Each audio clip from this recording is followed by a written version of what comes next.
मंडळी नमस्कार. भाजपला झालंय तरी काय हा प्रश्न आपल्या सगळ्यांनाच पडतो आहे. खास करून राजकीय विश्लेषकांना, पत्रकारांनाही हा प्रश्न पडतो आहे. अनेकांच्या भुवया भाजपच्या भूमिका बघून उंचावल्या जात आहेत.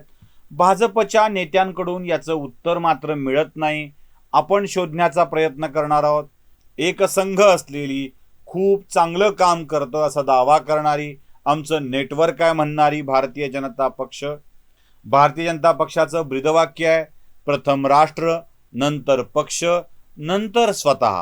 म्हणजे पहिल्यांदा राष्ट्र, दुसऱ्या क्रमांकावर पक्ष आणि नंतर स्वतः असा विचार करणाऱ्या पक्षामध्ये का स्वतःचा विचार करून अनेकांना पाठीशी घातलं जातं आहे? का अनेक मुद्द्यावर भारतीय जनता पार्टीचे नेते आक्रमक व्हायला तयार नाही आहेत? का भारतीय जनता पार्टीमध्ये देखील अशा अंतर्गत असंतोषामुळे कार्यकर्त्यांची अस्वस्थता वाढू लागली आहे? निवडणुकांच्या तोंडावरची ही भाजपमधली अस्वस्थता भाजपला परवडणारी नक्कीच नाही. भाजपचे शीर्षस्थ नेते याबाबत काही निर्णय घेणार आहेत का, की स्वतःचं प्राबल्य वाढावं म्हणून अन्य लोकांचं खच्चीकरण करण्यातच काँग्रेसप्रमाणेही भाजपचे नेते धन्यता मानणार आहेत? जे काँग्रेसचे हाल झाले त्याच दिशेनं भारतीय जनता पक्षाची वाटचाल चालू आहे का, असाही प्रश्न उपस्थित होतो. राष्ट्रीय पातळीवर कणखर वाटणारा भारतीय जनता पक्ष जेव्हा तालुक्याच्या, विधानसभेच्या पातळीवर जातो तेव्हा मात्र तो तेवढा कणखर वाटत नाही. उलट पक्षी मतभेदांची किनारच तुम्हाला अधिक दिसू लागते. जळगावमध्ये याच मतभेदांमुळे एकनाथ खडसे बाहेर पडले, महाजन पक्षामध्ये राहिले. नाशिकमध्येही अशा स्वरूपाचे मतभेद तुम्हाला मोठ्या प्रमाणावर दिसतील. जिथे संपर्क मंत्री म्हणून महाजन काम करत होते त्या नाशिकमध्येही दोन गट पडल्याचं आपल्याला दिसतंय.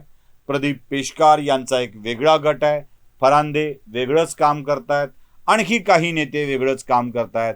ज्या पक्षाने भुजबळांच्या विरोधामध्ये सक्षमपणे उभे राहायला हवं होतं तिथे सगळ्यांच्यामध्ये वाद होतानाच अधिक आपल्याला दिसत आहेत.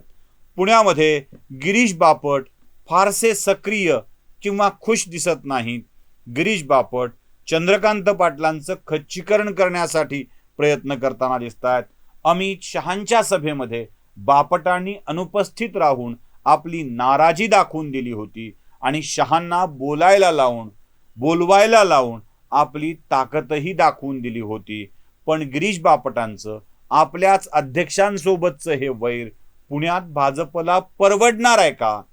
गिरीश बापटच नव्हे तर मेधा कुलकर्णी सुद्धा आता अगदी राज्याच्या राजकारणातून निघून आपल्याला केंद्राच्या राजकारणात संधी मिळते का हे ते तपासतायत. त्यांना कोथरूडचा विधानसभा मतदारसंघ परत हवाय, तो त्यांना मिळण्याची शक्यता नाही आहे, मिळणार नाही आहे. म्हणून चंद्रकांत पाटलांचं कोथरूडमधलं वजन खच्ची करण्यासाठी त्या प्रयत्न का करतायत? वेगवेगळ्या ब्राह्मण संघटनांना चंद्रकांत पाटलांच्या अंगावर टाकण्याचे उद्योग सुद्धा भारतीय जनता पक्षाच्या नेत्यांच्याकडून सुरू आहेत आणि संघटनांच्या रोज नव्या संघटनांची निर्मिती होते आहे आणि चंद्रकांत पाटलांच्या वरती आरोप केले जात आहेत. कारण कोथरूड हा ब्राह्मण बहुल मतदारसंघ आहे, त्यामुळं पाटलांची अडचण करण्याचे उद्योग पुण्यातूनच भारतीय जनता पक्षाच्या नेत्यांच्याकडून घडवले जात आहेत. हेच मोठं आश्चर्य आहे. पुणे काय, मुंबई काय? मुंबईत शेलार, तावडे आता राष्ट्रीय राजकारणात गेलेत. तावडेंचा रस आपल्या बोरिवलीत आहेच आहे, पण तावडेंना राष्ट्रीय राजकारणात टाकल्यामुळं शांत राहून तावडे काही करताना दिसतात. शेलारही फारसे खुश नाहीत. शेलारांच्याकडून देखील आत्ता असलेल्या यंत्रणेतल्या सगळ्याच गोष्टींना पाठिंबा मिळतोय असं नाही आहे. उलट पक्षी शेलारांचे राऊतांशी संबंध खूप उत्तम आहेत याची चर्चा सुरू आहे. त्यामुळं आशिष शेलार विरुद्ध मुंबईची भाजप अशी देखील स्थिती आपल्याला बघायला मिळते. शेलारांना निवडणुकीच्या तोंडावर पक्षाची सूत्र स्वतःकडे हवी होती, ती मिळाली नाहीत. म्हणून शेलारांच्या बाबतीत सुद्धा अशी नाराजी आपल्याला बघायला मिळते. पुणे काय, मुंबई काय किंवा मराठवाडा काय अशीच सगळी स्थिती आपल्याला दिसेल. केंद्रीय राज्यमंत्री रावसाहेब दानवे यांच्या जालना जिल्ह्यात दानवे लोणीकरांचं खच्चीकरण करतात. दानवे विरुद्ध लोणीकर असाही संघर्ष आपल्याला बघायला मिळतो. ज्या परभणीत भाजप आता वाढू लागली आहे तिथे आलेल्या बोर्डीकरांनी भाजपच्या मूळ कार्यकर्त्यांचं पूर्णतः खच्चीकरण करण्याचं धोरण स्वीकारलेलं आहे. बोर्डीकरांनी भाजपच्याच लोकांच्या कारवाया करण्यासंबंधीची पत्र दिलेली आहेत. काही औद्योगिक सहकारी संस्थांच्या बाबत कारवाई करण्याचे निर्देश देत बोर्डीकर भारतीय जनता पक्षाच्या पदाधिकाऱ्यांचेच घोटाळे झाल्याचं सांगतायत, त्याच्यावरती कारवाई करायला लावतायत. इथे भाजपच भाजपच्या विरुद्ध लढते आहे. नांदेडमधली स्थिती काही वेगळी नाही आहे. तिथे राजेश पवार चिखलीकर या दोघांच्या मध्ये गट जमत नाही आहे. राजेश पवार, रातोळीकर, चिखलीकर या सगळ्यांच्या मध्ये आपसातले मतभेद आहेतच आहेत, पण यांच्यासोबतही न जमणारा वर्ग खूप मोठा आहे.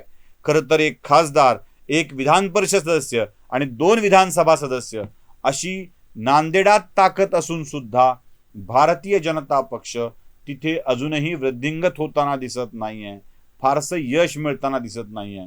कारण नांदेडमधली भाजप एकसंघ होऊन लढत नाहीये. आधी पक्ष आणि नंतर स्वतः असा विचार न करता आधी स्वतः आणि नंतर पक्ष असा विचार नांदेडमध्ये चालू आहे.